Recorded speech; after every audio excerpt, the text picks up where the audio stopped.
Hello friends, जय गुरुदेव।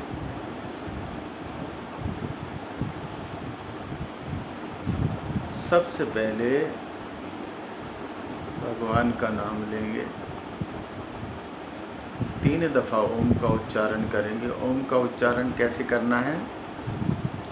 लंबा गहरा श्वास भरेंगे, ओ शब्द का छोटा उच्चारण करना है। जब मैं शब्द आता है तो होठ बंद हो जाते हैं, उस समय जीवा को लगाना तालू में और मैं शब्द का लंबा उच्चारण करना।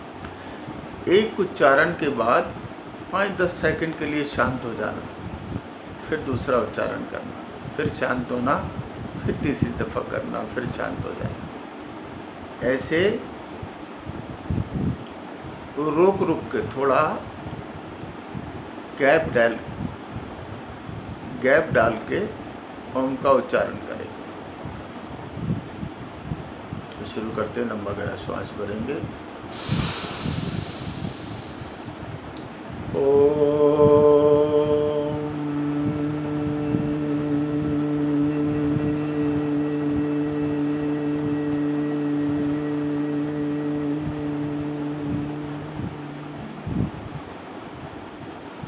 आंखें बंद रखना।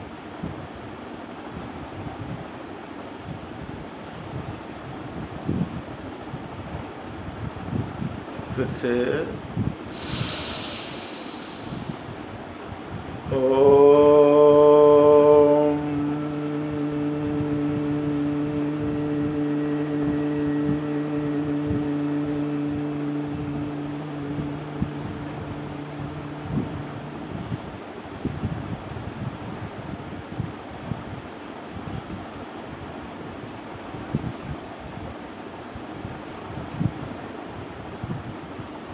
आंखें बंद ही रखना।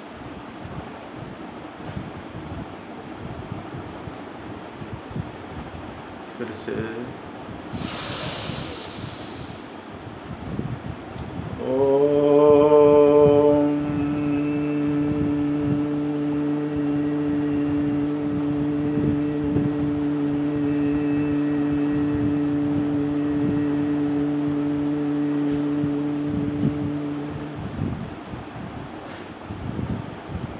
शांत हो जाना।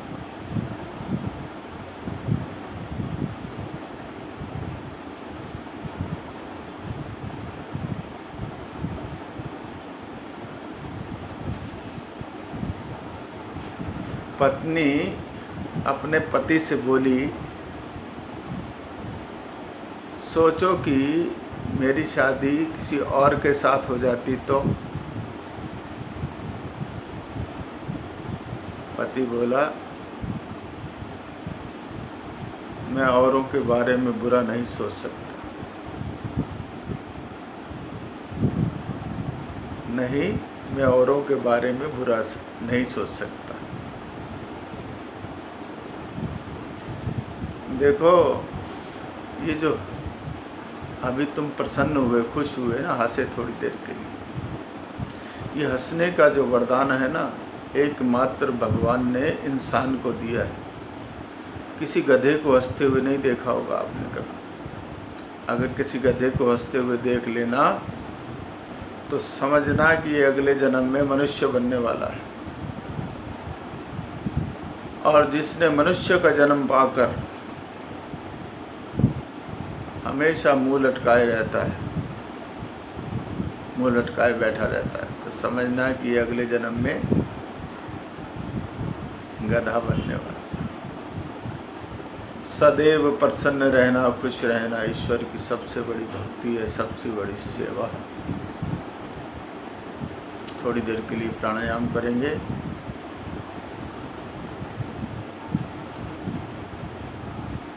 मैं 2 दफ़ा करके दिखाऊंगा आपको, आपने 10 दफ़ा करना है इसको। आंखें बंद, कमर सीधी, गर्दन सीधी। प्राणायाम में नासिका से श्वास लेना है, नाक से ही छोड़ना है। इस प्राणायाम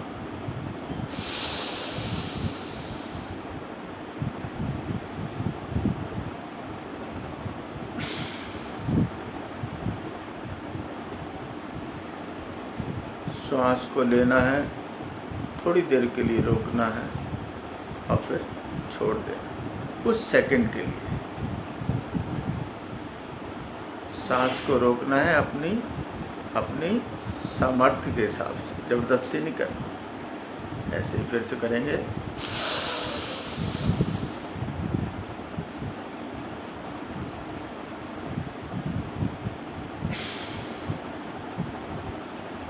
आपने ये 10 दफा करना है।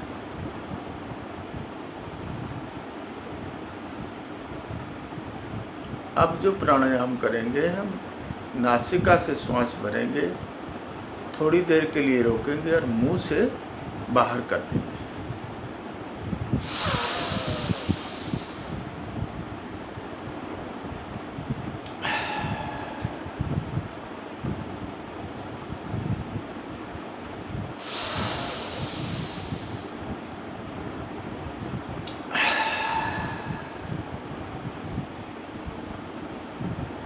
आपने 10 दफा ही करना,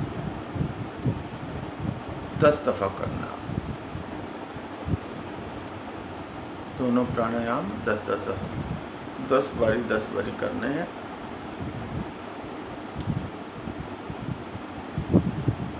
प्राणायाम से आपका तनाव, आपकी चिंता सब दूर भागती।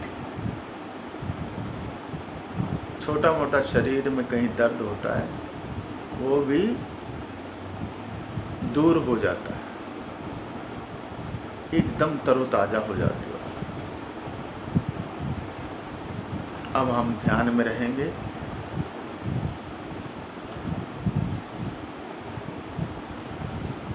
आज ध्यान करेंगे कि विचार क्या है और विकार क्या है। आंखें बंद रखना, ध्यान में आंखें बंद रखना, कमर सीधी, गर्दन सीधी, कोई तनाव नहीं, चेहरे पे मुस्कान नहीं, चेहरा खिला हुआ है।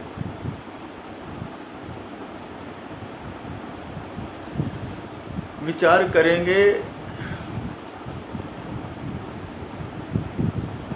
कि विकार क्या है, विचार क्या है।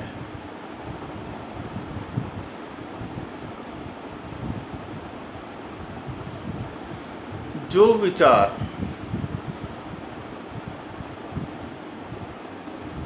हमारे को उलझाते रहते हैं, अपने आप में उलझाते रहते हैं, उनको विचार नहीं, विकार बोलते हैं।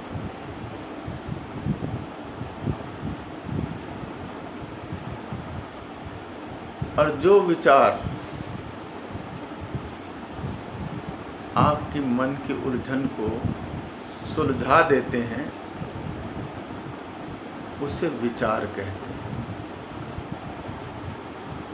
जो विचार आया, एक के बाद एक मन में उलझन शुरू हो गई, उलझते गए, परेशान हो गए, दुखी हो गए, वो विचार नहीं, वो विकार है। और एक विचार आया, योग्य विचार, और मन शांत हो गया, परेशानी दूर हो गई, उसे बोलते हैं विचार। अब जैसे सबके साथ ही होता है, मान लो हम घर पे हैं और हमने रुमाल धोया, उसे धो के निचोड़ के कहीं रख दिया और पीछे से घर में किसी ने आवाज़ दे दी। हम उसके पास चले गए और भूल गए उस रुमाल को उठाना, और शाम को देखा, याद आया रुमाल का, और रुमाल सूख गया पड़े पड़े। तो उस रुमाल को देखना,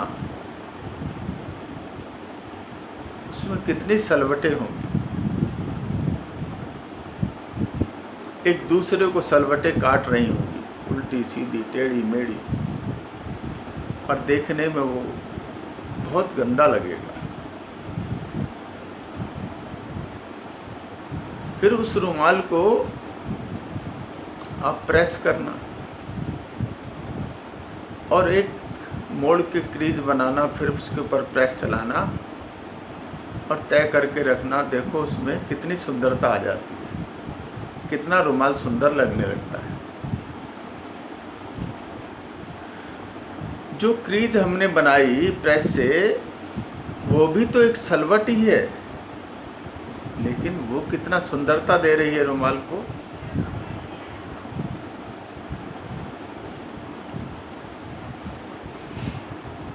अब सोचने वाली बात ये है कि वो सुंदरता रुमाल में आई कहाँ से? बाहर से आई। देखो जैसे गंदगी होती है, हम खाना खाते हैं टेबल पे, और खाना खाने के बाद खाने के कण रह जाते हैं दाल के, सब्जी के, हम उसे पोंछे से साफ करके हाथ पे ले लेते हैं या किसी चीज़ में ले लेते हैं, डस्टबिन में डाल देते हैं और टेबल साफ हो जाता है। लेकिन इस रुमाल में गंदगी कहाँ थी?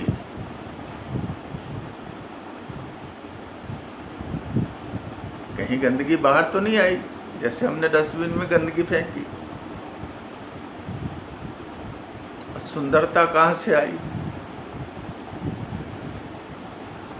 ये ध्यान देने का विषय है। ध्यान दो इस तरफ। ऐसे ही होता क्या है कि हमारे से कुछ गड़बड़ हो गया, हमें किसी ने कुछ कह दिया, अब हम गुस्से से, तनाव से भर गए अंदर ही अंदर, और दूसरे को कोसने लगते हैं और अपने ही विचारों से एक के बाद एक सोचने लगते हैं और अपने ही विचारों में उलझने लगते हैं और परेशान हो जाते हैं, दुखी होने लगते हैं, और फिर अपने दुख का कारण किसी दूसरे को बताते हैं। अब फिर चाहत क्या होती है कि वो आदमी ऐसा क्यों है, वो सुधरता क्यों नहीं है, वो सुधर जाए।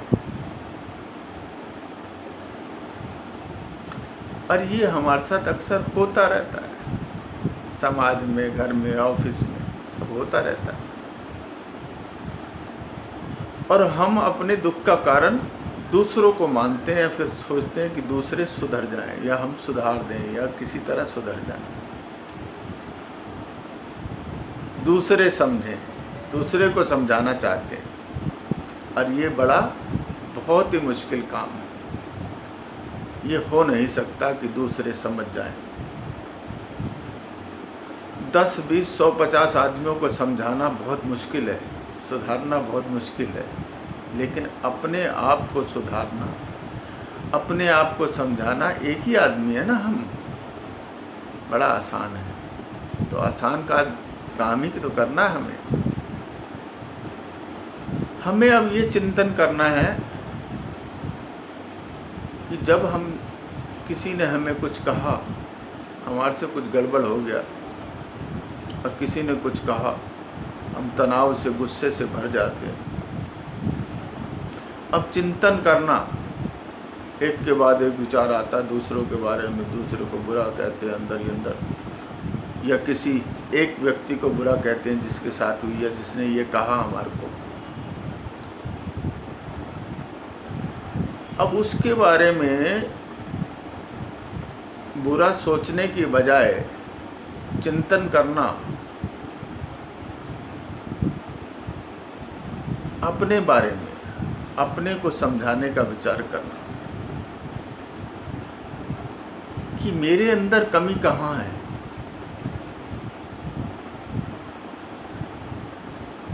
अपने आप को समझाना, अपनी कमी को ढूंढना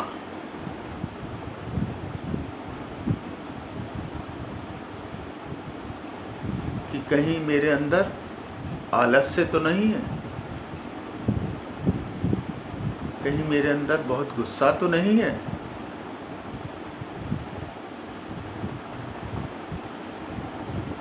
कहीं मेरे बोलने का तरीका ठीक तो नहीं है।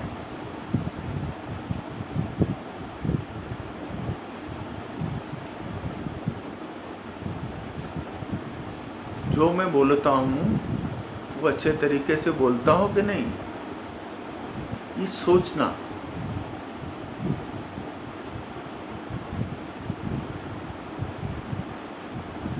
क्योंकि जितना तुम अपनी कमी को अपने आप दूर कर सकते हो ना, दूसरा कोई दूर नहीं कर सकता।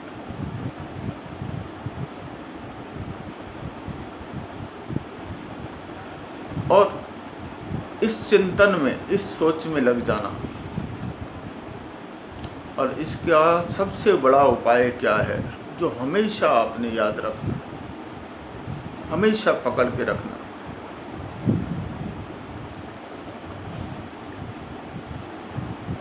कि किसी भी हालात में अपने मन के संतुलन को बिगड़ने मत देना। ये हमेशा ध्यान रहे। किसी हमारे साथ गड़बड़ हो गया, या किसी ने कुछ गड़बड़ कर दिया है, हमें किसी ने कुछ कह दिया, एकदम गुस्सा, तनाव, परेशान हो जाएंगे, चिंता में भर जाएंगे। तो ये क्या मतलब हुआ ये सब का, कि हमारे मन का संतुलन बिगड़ गया। हमारा जो उद्देश्य, हमारे को बस एक ही बात, कि किसी भी कीमत पर मैंने अपने मन की शांति को बिगड़ने नहीं देना। पहली बात, सब कुछ बातें बाद में, सारी बातें बाद में। कहीं भी कुछ भी हो जाए, ऑफिस में, घर में, समाज में, ध्यान रखना है। मन में बेचैनी, गुस्सा, तनाव, यही है मन का शांति का बिगड़ना। ये ध्यान रखना, मेरे मन की शांति कहीं बिगड़ तो नहीं रही, शांत हो जाना। कि मेरा उद्देश्य क्या है, कि मेरी मन की शांति को कोई बिगाड़ने ना पाए। देखो, परेशानी आना एक अलग बात है, और परेशान होना एक अलग बात है। जैसे आंखों से हम रूप रंग तरह तरह के देखते हैं, लेकिन अगर आंखें हम बंद कर लेते हैं आधे घंटे के लिए, 1 घंटे के लिए, तो आंखों को कोई फर्क पड़ जाता है कि उसे रूप रंग नहीं दिख रहे? कोई फर्क नहीं पड़ता। मन में विचार अच्छे और बुरे आते हैं, आएंगे ही, परेशानियां भी आएंगी, लेकिन ये तुम्हारा अपना आज़ादी है, अपना स्वतंत्र है, कि तुम परेशान हो या ना हो। ये तुम्हारे अपने हाथ में है। मन में विचार अच्छे और बुरे आते हैं। अब मान लो आप कहीं ऐसे काम में लग गए, या भगवान के नाम में ही थोड़ी देर बैठ गए, 15-20 मिनट, आधा घंटा, या कोई ऐसा काम में मन लीन हो गया, कोई विचार नहीं आ रहा, तो मन को क्या फर्क पड़ जाएगा कुछ? क्योंकि मन जो है विचारों से अलग है। इसी तरीके से परेशानियां आएंगी, ये कभी मत सोचना कि जीवन में परेशानियां नहीं आएंगी। दुख आएंगे, दुखी होना तुम्हारे हाथ में है। तुम्हारा अपना स्वतंत्रता है, अपनी स्वतंत्रता है कि दुखी हो या ना हो, उस दुख से प्रभावित हो या ना हो, ये हमारे हाथ में है। इसी को पकड़ के रखना है। अगर आप परेशान होने से, दुखी होने से इनकार कर दोगे दुख के समय, तो भगवान भी आपको दुखी नहीं कर सकता। बस इसी बात का हमेशा ध्यान रखना, कि मेरे मन की शांति को कोई बिगाड़ ना सके, बिगड़ने ना पाए बिल्कुल, किसी भी हालात में, किसी भी वातावरण में। मन को शांत रखना है। कहते शांति को कहते हैं समाधान, अशांति को कहते हैं समस्या। और ये हमारा स्वभाव बन जाता है, धीरे धीरे हमारी आदत बन जाती है। ये हम बात बात में गुस्सा, बात बात में चिड़चिड़ापन, अंदर ही अंदर कोसते रहना दूसरों को, अपने को, फिर लड़ाई झगड़ा। पहले छोटा मोटा झगड़े लड़ाई होते हैं, फिर बहुत बड़ा भी हो जाता। जिसके साथ जो हो चुका उसे भूल जाना और बदलना अपने आप को, क्योंकि ये बहुत आसान है, हम अपने आप को बदल सकते हैं। और जिनके साथ कोई बहुत बड़ा हादसा हो गया वो तो अपनी ज़िंदगी को बदलेंगे ही, बिल्कुल बदलेंगे। और जिनके साथ ये चल रहा है वो अपने आप को बदलना इसी जरिए से बदला जाएगा।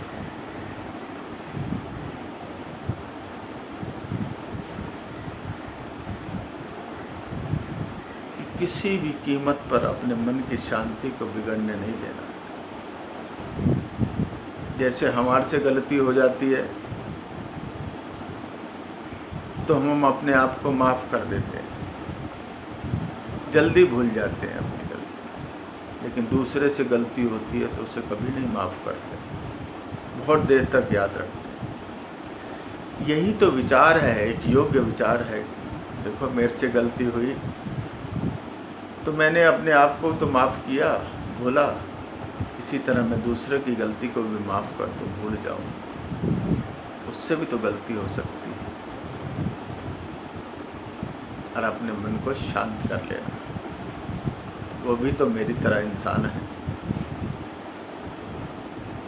पर इसको भी छोड़ो, कोई दूसरा आदमी आपको, दुनिया में बहुत लोग हैं, परिवार में, समाज में बहुत सारे लोग, बस आपने ये देखना है कि मेरे मन की शांति को कोई बिगाड़ने ना पाए। ये मेरा लक्ष्य होना चाहिए, मेरा उद्देश्य होना चाहिए।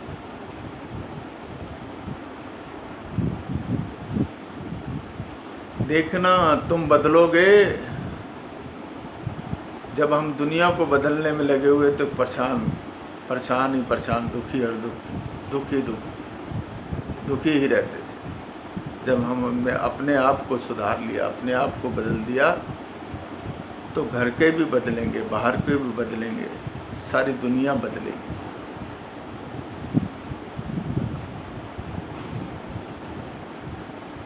एक ही बात कि अब मेरे मन की शांति को कोई बिगाड़ने ना पाए किसी भी कीमत पर। यही हमेशा जिंदगी भर के लिए बांध के रखनी है गांठ। फिर देखना जो सुंदरता है भीतर से प्रकट हो। सुंदर तो थे ही आप, अच्छे तो थे ही आप। धीरे धीरे जो कमियां थी दूर होती चली जाएंगी और अच्छे होते चले जाओगे। सुंदर तो थे ही, अच्छे तो थे ही आप।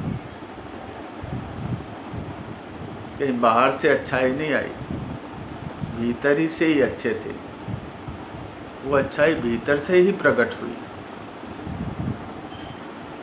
तुम दुनिया में बहुत अच्छे हो, बहुत सुंदर हो, बहुत गुणी हो।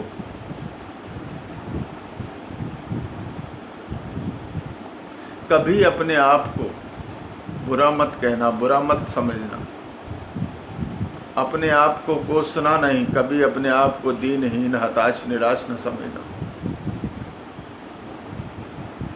जो अपने आप को बुरा समझता है, बुरा कहता है, अपने आप को कोसता है, वो अपने अंदर बैठे भगवान का अपमान करता है, याद रखना। वो अपने अंदर बैठे भगवान को गाली देता है एक किस्म का। तुम अच्छे हो, बहुत अच्छे हो, तुम सुंदर हो, तुम बहुत सुंदर, तुम गुणी हो, तुम बहुत गुणी हो।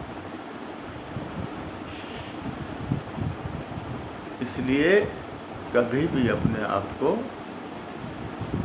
बुरा मत कहना, बुरा मत समझना। एक लंबा गहरा श्वास भरेंगे और धीरे धीरे छोड़ देना।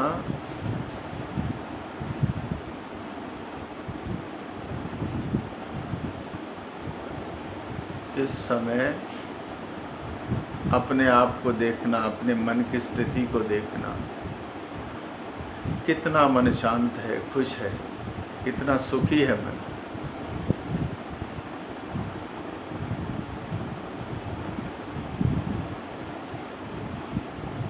एक लंबा गहरा श्वास और भरेंगे।